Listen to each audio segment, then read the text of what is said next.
ಎಂಬುದು ನೈವೇದ್ಯ. ಇನ್ನು ಕೆಲವರಿಗೆ ಓದುವ ಆಸೆ ಇದ್ರೂ ಅದಕ್ಕೆ ಬೇಕಾದ ಸೌಲಭ್ಯಗಳಿರೋದಿಲ್ಲ. ಅದರಲ್ಲೂ ಕೆಲ ಹೆಣ್ಣು ಮಕ್ಕಳಂತೂ ಮದುವೆಯಾದರೆ ಮುಗೀತು, ಶಿಕ್ಷಣ ಅನ್ನೋದು ಕೈಗೆಟುಕದ ದ್ರಾಕ್ಷಿಯಾಗಿ ಉಳಿಯುತ್ತೆ.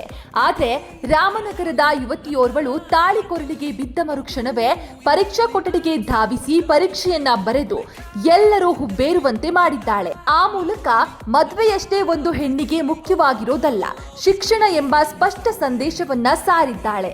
ನಿಜಕ್ಕೂ ಈ ಯುವತಿಯ ನಡೆ ಶ್ಲಾಘನೀಯ ಹಾಗೂ ಪ್ರಶಂಸನೀಯ. ಈಕೆಯ ಈ ನಡೆಗೆ ಇದೀಗ ಭಾರಿ ಮೆಚ್ಚುಗೆ ವ್ಯಕ್ತವಾಗುತ್ತಿದೆ. ಯಾಕಂದ್ರೆ ಬಾಬಾ ಸಾಹೇಬರು ಹೆಣ್ಣು ಮಕ್ಕಳು ಸ್ವಾವಲಂಬಿಯಾಗಿ ಸ್ವತಂತ್ರವಾಗಿ ಬದುಕಲು ಅವರಿಗೆ ಶಿಕ್ಷಣದ ಹಕ್ಕನ್ನ ಜಾರಿಗೊಳಿಸಿದ್ರು. ಆದ್ರೆ ಅದೆಷ್ಟೋ ಹೆಣ್ಣು ಮಕ್ಕಳು ಇಂದು ಮದುವೆ ಎಂಬ ಸಾಂಪ್ರದಾಯಿಕ ಬಂಧನಕ್ಕೊಳಗಾಗಿ ಶಿಕ್ಷಣವನ್ನ ಮೊಟಕುಗೊಳಿಸಿ ಜೀವನ ಪರ್ಯಂತ 4 ಗೋಡೆಗಳ ಮಧ್ಯೆ ಸಂಸಾರ ಮಾಡಿಕೊಂಡೇ ಇರಬೇಕಾದ ಸ್ಥಿತಿ ಎದುರಾಗಿದೆ.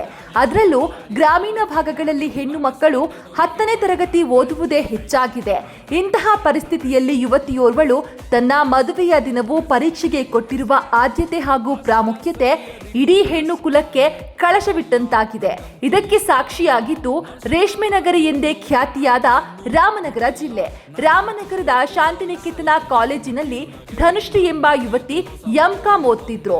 ಇದೀಗ ಸೆಮಿಸ್ಟರ್ಗಳು ಆರಂಭವಾಗಿರುವ ಕಾರಣ ಆಕೆಯ ಧಾರಾ ಮುಹೂರ್ತದ ದಿನವೇ ಆಕೆಯ ಮಾರ್ಕೆಟಿಂಗ್ ಮ್ಯಾನೇಜ್ಮೆಂಟ್ ಪರೀಕ್ಷೆ ಇತ್ತು. ಇದು ಹುಡುಗಿಯನ್ನ ಗೊಂದಲಕ್ಕೆ ಸಿಲುಕುವಂತೆ ಮಾಡಿತ್ತು. ಕೊನೆಗೆ ಆ ಹುಡುಗಿ ಪೋಷಕರ ಜೊತೆಗೆ ವರನ ಮನೆಯವರ ಜೊತೆಗೆ ಚರ್ಚಿಸಿ ಅಂದು ಮದುವೆಯಾಗಿ ಅಂದೇ ಪರೀಕ್ಷೆಯನ್ನು ಕೂಡ ಬರೆಯುವ ನಿರ್ಧಾರಕ್ಕೆ ಬಂದಳು. ಇವಳ ಈ ತೀರ್ಮಾನಕ್ಕೆ ಕುಟುಂಬಸ್ಥರು, ಗಂಡಿನ ಕಡೆಯವರು, ಕಾಲೇಜಿನವರು ಎಲ್ಲರೂ ಒಪ್ಪಿ ಸಹಕರಿಸಿದ್ರು. ಯಾಕಂದ್ರೆ ಒಂದೇ ದಿನ ತನ್ನ ಶೈಕ್ಷಣಿಕ ಜೀವನ ಹಾಗೂ ವೈವಾಹಿಕ ಹೊಸ ಜೀವನ 2 ಪರೀಕ್ಷೆಯೂ ಇತ್ತು.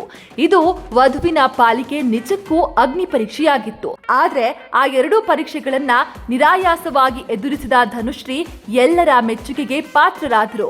ರಾಮನಗರದ ಕೃಷ್ಣ ಸ್ಮೃತಿ ಕನ್ವೆನ್ಷನ್ ಹಾಲ್ನಲ್ಲಿ ರವಿ ಎಂಬ ಯುವಕನೊಂದಿಗೆ ಸಪ್ತಪದಿ ತುಳಿದರು ಧನುಶ್ರೀ.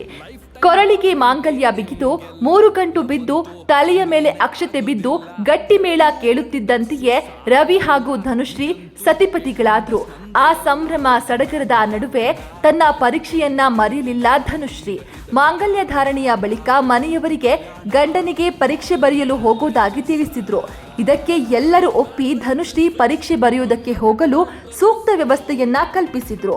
ಆದ್ರಿಂದಲೇ ನಿಗದಿತ ಸಮಯಕ್ಕೆ ಬಂದು ತನ್ನ ಎಂ.ಕಾಂ ಪರೀಕ್ಷೆಯನ್ನ ಬರೆದು ಸಮಾಧಾನದ ನಿಟ್ಟುಸಿರು ಬಿಟ್ಟಿದ್ದಾರೆ ಧನುಶ್ರೀ. ತನ್ನ ಪತ್ನಿಗೆ ಓದಿನ ಬಗ್ಗೆ ಇರುವ ಆಸಕ್ತಿಯನ್ನ ಕಂಡು ಪತಿ ರವಿ ಒಳಗೊಳಗೆ ಹೆಮ್ಮೆ ಪಟ್ರು.